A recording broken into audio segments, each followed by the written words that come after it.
পাক রব্বুল আলামিন আপনি আমার নবীকে বলবেন, ও আমার হাবিব, আপনাকে পারমিশন দেওয়া হলো, আপনাকে পারমিশন অনুমতি দেওয়া হলো গো হাবিব, আপনার উম্মতদেরকে আপনি শাফাআত করে জান্নাতের মধ্যে নিয়ে যান।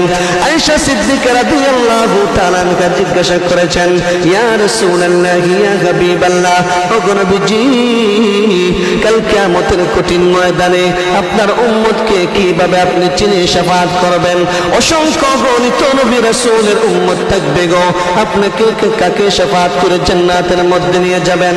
আল্লাহর নবী রাহমাতুল লিল আলামিন আয়েশা সিদ্দিকা রাদিয়াল্লাহু তাআলা আনহা বলেন, ও আয়েশা, বলো তো দেখি রে, অসংখ্য গণিত ঘোড়ার পালের মধ্যে যদি একটা সাদা কপালওয়ালা ঘোড়াকে ঢুকিয়ে দেওয়া হয়, একটা সাদা কপালওয়ালাকে ঘোড়াকে ঢুকিয়ে দেওয়া হলে তাকে তালাশ করে পাওয়া যাবে কিনা বলো?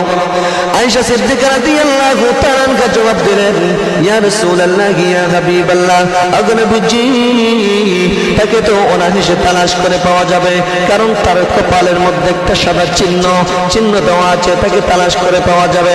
আল্লাহ নবী রাহমাতুল লিল আলামিন ডাক দিয়ে বলেন, ও আয়েশা, জেনে রাখো, দুনিয়ার জমিনে যেই সমস্ত আমার উম্মত আল্লাহর হুকুমকে বাস্তবায়ন করবে, আল্লাহ রাব্বুল আলামিন যে সমস্ত বিধান দিয়েছেন এই বিধানগুলোকে দুনিয়ার জমিনে বাস্তবায়ন করবে, আমি নবীজির তরিকা অনুযায়ী আমলগুলোকে দুনিয়ার জমিনে বাস্তবায়ন করবে, কারণ কিয়ামতের কঠিন ময়দানে ওই সমস্ত উম্মতের চেহারা, ওই সমস্ত উম্মতের চেহারা সূর্যের আলোর মতো চমকাতে থাকবে।